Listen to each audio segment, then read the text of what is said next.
that we have heard so much about in the past, but of sailing. It's an association that our family has had ever since we basically came to Australia. Our families arrived at Encounter Bay on January the 5th, 1855, and along the way we set an interesting dynasty of varied interest, many of them involved around the sea. After working in various jobs, Malin and his sons and son-in-law Cain Jellett set up a commercial fishing business in 1863. The Rumbelow men had become adept sailors, being that it was a quicker and easier method of propulsion than rowing.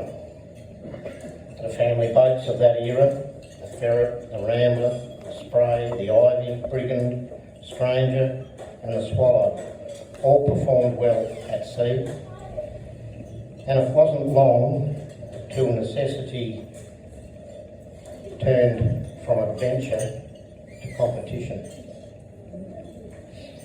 Regattas were held in Victor Harbour on New Year's Day as early as 1869. Cain Jellett and Malin II were involved in organising early regattas, and competition came from not only the local boats but also from Galway. And there were no trailerable boats in those days, so the guys from Galway had to sail out the mouth, west to Victor, compete in the sailing, in the regatta, then turn around and go home, do it all again, back the other way. So it was no mean feat. These regattas lasted for many years and became so popular and known about that in the early 1900s, the authorities of the day put on extra trains from Adelaide to bring holiday makers and visitors down for the day, so that they could watch and enjoy the New Year's Day regattas and become part of the frivolities and party-like atmosphere of New Year's Day. There were huge crowds that used to line the foreshore and over on Granite Island as well. The Rumbelow men, Malin, Cain, David, Hubert, Walter, Lionel, Lester, they all participated. Yeah, that was good. They all participated and always accounted well for themselves. These regattas continued well into the 1940s before unknowingly being resurrected by the Victor Harbour Yacht Club in the mid-80s, when Don and I were both on the committee there. As sail gave way to mechanised power, sailing by the family became mostly non-existent.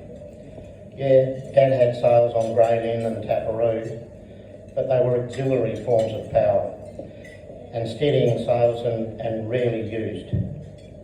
Dad, Graham, built Don and I a Yachting World Cadet sailing dinghy in the shed at home on Bay Road. And as kids, Don, Tim Shannon and myself would sail that out in the bay. But it wasn't until the mid-70s that we got involved in competitive sailing at the Victor Yacht Club. That was the start of another era of sailing, which is still continuing today.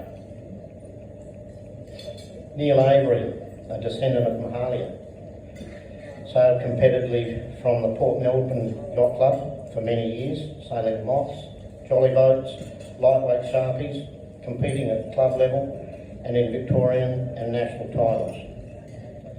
Neil was also involved as OOD of national and state titles in Victoria. For those of you that don't know much about sailing, Officer of the Day is a pretty important position. You're involved in looking after the course, the safety of the race, whether it's blowing too hard or not, and generally overseeing the whole lot. And if you're doing it for a series, it's a lot of work. Don, my brother, has also officiated as OOD for quite a few national and state titles. Don and I competed from the Victor Harbour Yacht Club sailing Avon 20s and Hobie 18s. We sailed club, state and national titles. Our first national series was at Rockingham in WA. And that was a baptism of fire.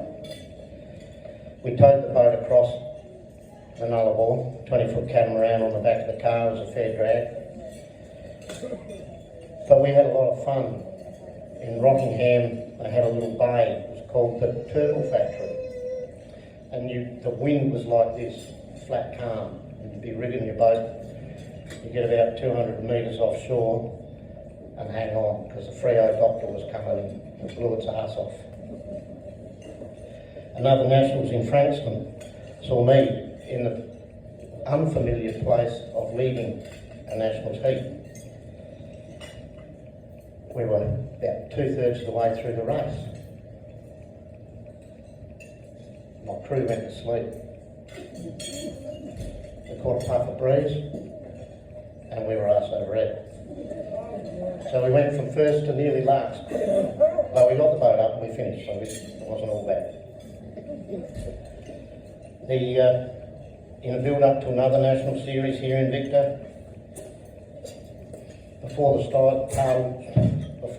titles had actually started, we had a squall of about 60 knots go through the fleet on the Saturday prior to racing. It was Don's turn that day. He was flying. Was showing everybody a clean set of rudders. Ploughed into the back of a swell, spinnaker up, everything going like hell, and his boat broke up. She ended up in 3 pieces. So we had to tie it all together and drag it back to beach. But not to be outdone, he went out and bought another one, so he still sailed the titles, which was pretty good on his behalf, I think. Malin the 5th, he was a late starter in sailing as well. He started in the mid-80s, but he commenced on keel boats out of the South Australian Yacht Squadron. He didn't muck around with the little stuff. He sailed on boats from the 42-foot offshore, stand aside, to the 70-foot Helsel 2, and many of you will have heard of her. He also sailed on Razor, another 56-footer, and other boats as well. But it kept him busy for many years, doing golf races and the Lincoln race and Lincoln week many times. He progressed from crew to helmsman and experiencing one dangerous wash overboard. He was only brought back aboard by his own very quick thinking and a bloody good safety harness. Malin got the skipper's pair away, so it actually buried the little hull, side of the hull, and he was able to grab the rails and pull himself back up on deck. He was a very lucky boy, as you will reflect when we get back to it later. But tales of night sailing in strong winds, knockdowns, when all you can see is black water, black skies, and black options, tend to keep you very focused on the tasks at hand. 20 odd years of this type of sailing has given Malin plenty of stories to talk about. This brings me to the 7th generation of sailors. The kids who have kids. Mark Ewens, Troy, Selena, Melissa, Kane and Brad Rumbelow all sailed at Victor Harbour Yacht Club as kids growing up, going on to sail in high school team sailing regattas, state and national titles as skippers and crews. They sailed just about anything that was available in Victor. Mirrors and 125 dinghies, Arafura cadets, arrows, mosquitoes, hobies, stingrays, macras and Avon 20s. Mark Ewens won the Cock of the Walk trophy at Victor Harbour as a 15-year-old. Not a bad feat when you consider that this trophy is awarded yearly to the boat with the most wins over the whole season, across all classes. He was also a club champ. He competed in state and national titles and won a national handicap in the mosquito category. Troy sailed mirrors with Mark's dad Graham, winning club champs and then going on to Arrow catamarans, sailing in both state and national titles. Troy achieved national championship status as a crew, sailing with local skipper Randall Cooper on a Stingray in 1991. Melissa sailed mirrors as crew and skipper, went on to crew NACRAs in state and national titles with local skipper Colin Grundy, and also did a couple of seasons on the Evons, doing state and national titles with Pete Mitchell, another local skipper.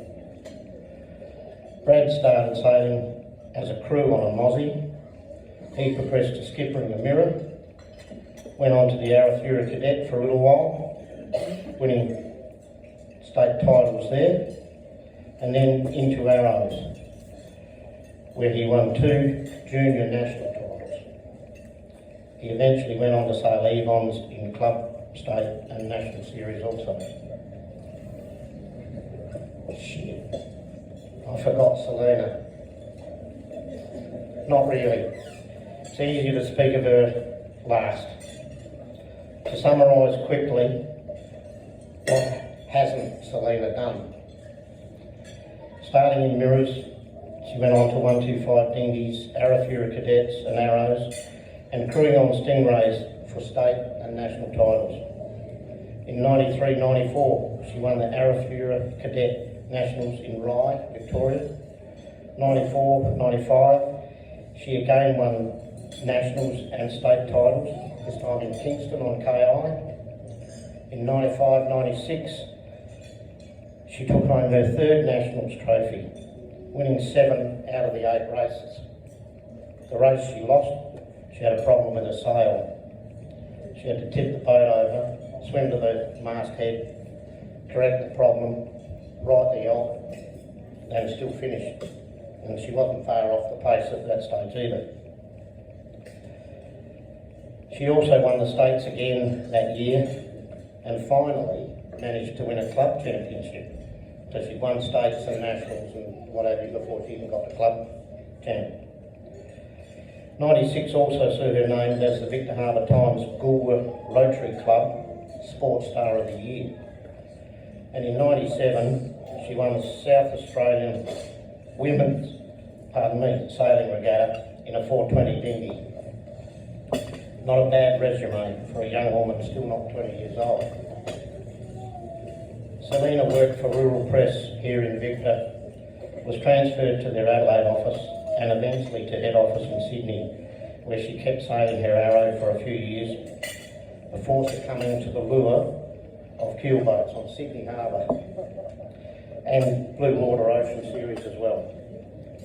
She progressed from the foredeck to sheet hand, and if you look up there at some stage, you'll see a boat covered in spray, and Selena's in the middle of the spray. And that was on the cover of Australian Sailing magazine. But she went from foredeck to sheet hand, tactician, helm, and second skipper and skipper. She is now a well-respected and important crew member on Georgia Express, a 36-foot Mum design racer.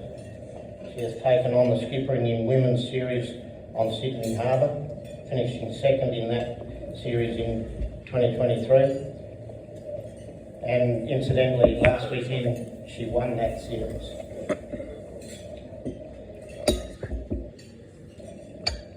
She's also skippered in Blue Water Point Straw Series, which is basically a qualifying event for the Sydney Hobart. Races to Coffs Harbour, the Gold Coast, Broken Bay, Bateman's Bay, Port Stephens are all just normal for her now, as in 2023, after a lot of coercion and cajoling, she said yes to the crew of Georgia and put her hand up to sail in the Sydney Hobart. So the year of 2023, Selena and the crew of Georgia trained, worked, streamlined all their onboard safety protocols and generally made ready for the big one. Putting the right crew together, considering crew positions, compatibility, flexibility to fill numerous positions, calmness in a crisis, all things that need to be considered. Crews have to have the right offshore accreditations, health certificates, first aid certificates, navigational knowledge, determination, rigging understanding, and the ability to think outside the square, because you just never know what Mother Nature and the old man of the sea will throw at you. With all the preparation done, Boxing Day saw the start of the 78th Sydney Hobart, with Georgia Express just one of 103 entries. They had a good start, were sailing well down the east coast, keeping up with many larger boats and in the top 2 or 3 of their division. They were past Eden and soon to enter Bass Strait when rigging issues caused problems.